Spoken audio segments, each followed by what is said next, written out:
کلام خدا سے جو آج ہم سیکھیں گے، یہ ہم پچھلی دفعہ جب ہم نے سیکھا تھا تو ہم نے مسیح کی جو مصلوبیت ہے اس کے اندر اس کے آخری 12 گھنٹوں کو سیکھا تھا۔ اس کے اندر ہم نے اور بہت ساری جو ہے وہ چیزوں کو سیکھا تھا، شاعر بانی کو سیکھا تھا۔ آج ہم جو ان سے جو یہ سیکھیں گے، یہ وہ 7 آخری کلمات ہیں جو مسیح کی مصلوبیت کے وقت مسیح ادا کرتا ہے۔ ان کلمات کو سیکھنے کے لیے ہم جو ان سے اس کے پس منظر کے اندر چلیں گے، ہم یہ دیکھیں گے کہ یہ وہ کیا لمحات تھے جب مسیح یہ 7 کلمات ادا کرتا ہے، اور ہم ایک ایک کلمے کو جو ان سے وہ کلام خدا کی رہنمائی میں سیکھنے کی جو ہے کوشش کریں گے۔ پہلا کلمہ جیسا کہ سب کو علم ہے، پہلا کلمہ ہے لوکا رسول کی انجیل 23ویں باب اس کی 34ویں آیت میں کلام خدا میں یوں لکھا ہے کہ آئے باپ ان کو معاف کر کیونکہ یہ نہیں جانتے کہ کیا کرتے ہیں۔ اس کلمے کو سیکھنے کے لیے ہم دیکھتے ہیں کہ ایک شخص جو ہے جو کہ بے گناہ ہے، وہ مصلوب کیا جا رہا ہے اپنی بے گناہی کے باوجود، لیکن اس کے اوپر جو گناہ لادے گئے ہیں وہ بنی آدم کے لادے گئے ہیں۔ ہم دیکھتے ہیں کہ مسیح جو ہے اسے کلوری کی طرف جو ان سے لے جایا جاتا ہے، اور کلوری جو ان سی ہے یہ وہ مقام ہے جہاں پر مصلوبیت جو ہے وہ کی گئی ہے، اور کلوری جو ان سی ہے یہاں پر آپ کو 2 چیزیں نظر آتی ہیں کہ بنی نوع انسان کی جو کرس ہے، جو اس کی لعنت ہے، اس لعنت کو منتقل کر دیا گیا مسیح کے اوپر، اور اس کے نتیجے میں کلوری پر آپ کی اور میری جو ہے وہ نجات ممکن ہو سکی۔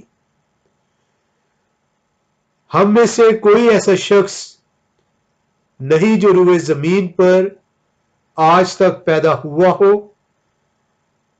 یا ہوا ہے یا ہوگا جو گناہ سے مبرا ہے۔ ہم سب جو ہے کہیں نہ کہیں، کبھی نہ کبھی گناہ سے جو ہے وہ لطف اندوز ہوئے ہیں۔ ہم نے گناہ کیا، اس کے حکموں کی جو ہے وہ ان کو پامال کیا۔ رومیو کا خط جو ہے ہمیں بیان کرتا ہے 3:23 کے اندر کہ سب نے گناہ کیا اور اس کے جلال سے محروم ہے، اور یہ وہ ریزن ہے جس کی بیس پہ جو ہے خدا آسمانی تخت چھوڑتا ہے، جسم کی صورت اختیار کرتا ہے، ہمارے درمیان رہتا ہے، اس جسم کو جو سا ہے وہ کوٹا جاتا ہے، مارا جاتا ہے، تھوکا جاتا ہے۔ یہ ہم ساری چیزیں ابھی اس کے اندر دیکھیں گے۔ یہ وہ کیا لمحات ہیں جب یہ 7 کلمات جو ان سے ادا کیے گئے۔ ہمیں یہ جاننا بہت ضروری ہے کہ یہ کون لوگ ہیں جن کے باعث وہ مصلوب ہوا۔ اگر ہم اپنے اندر جھانکیں تو یہ میں اور آپ ہیں جس کے لیے اس نے اپنی جان دی ہے۔ ہم اپنے آپ کو اگر اس سے مبرا کرتے ہیں کہ اس نے ہماری خاطر جان نہیں دی تو پھر ہم نجات یافتہ نہیں ہیں۔ یہ وہ ہمارے گناہ ہیں جو ہم سے سرزد ہوتے ہیں، جن کی مزدوری موت مقرر کی گئی ہے۔ اگر یہ موت وہ اپنے اوپر نہ لاتا اور وہ اپنی جان نہ دیتا تو ہم جو ہے پہلی موت تو سبھی اس کے آنے سے پہلے مریں گے، لیکن دوسری موت کے بھی حقدار ٹھہرائے جاتے۔ ہم دیکھتے ہیں کہ یہ جو 7 کلمات 4 اناجیل کے اندر مذکور ہیں، یہ 2 حصوں میں بیان کیے گئے ہیں۔ ایک حصہ جو کہ آج کے وقت کے مطابق اگر ہم اسے ڈیوائیڈ کریں تو وہ 9 سے دوپہر تک کا ہے، اور دوسرا حصہ دوپہر سے 3 بجے تک کا ہے۔ جو 3 کلمات ہیں، جو پہلے 3 وہ 9 سے دوپہر تک کے ہیں، اور جو 4 کلمات ہیں وہ دوپہر سے 3 بجے تک کے ہیں۔ ہم سب ایک ایک کلمے کو جو ہے وہ سیکھیں گے کلام خدا سے۔ یہ کلمات لوکا رسول کی انجیل، یوحنا رسول کی انجیل، متی رسول کی انجیل میں قلم بند ہے۔ یہ کلمات جو ہے اگر آپ دیکھیں ان کو تو یہ کلمات آپ کو سکھاتے ہیں کہ یہ مسیحیت جسے آپ کرسچینٹی کہتے ہیں، یہ اس کی پہچان ہے۔ ان کلمات کے اندر معافی کی تعلیم دی گئی ہے، ان کلمات کے اندر جو ہے نجات کی تعلیم دی گئی ہے، ان کلمات کے اندر جو ہے ماں باپ کی تقریب کی تعلیم دی گئی ہے، ان کلمات کے اندر جو سی ہے وہ ایٹرنٹی کی جو ہے تعلیم دی گئی ہے۔ ہم دیکھتے ہیں کہ انہی کلمات، یہ جو 7 کلمات کو جب آپ پڑھتے ہیں تو یہ 7 کلمات جو ان سے ان میں سے 3 کلمے جو ہیں جو میرے اور آپ کے نجات دہندہ کے منہ سے ادا کیے گئے، یہ 3 کلمات براہ راست خدا باپ سے اس نے مخاطب ہو کر ادا کیے، جو کہ ہم پہلا، دوسرا اور 7واں کلمہ دیکھتے ہیں۔ ہم یہاں پہ ایک اور چیز بھی دیکھتے ہیں، اگر آپ لوکا رسول کی انجیل 22ویں باب میں آئے تو وہاں پہ آپ کو یہ نظر آتا ہے کہ جب اس سے لے کے جا رہے ہیں کلوری کی طرف، ابھی اس نے کلمات ادا نہیں کیے تو اس کے پیچھے کلام خدا میں یہ سکھاتا ہے کہ عورتیں روتی پیٹتی چلی آ رہی ہیں، اور وہ مڑ کر انہیں کہتا ہے کہ میرے لیے نہیں، اپنے اور اپنے بچوں کے لیے رو۔ وہ انہیں یہ بتاتا ہے کہ اگر آج یہ میں دکھ اور تکلیف نہ سہوں،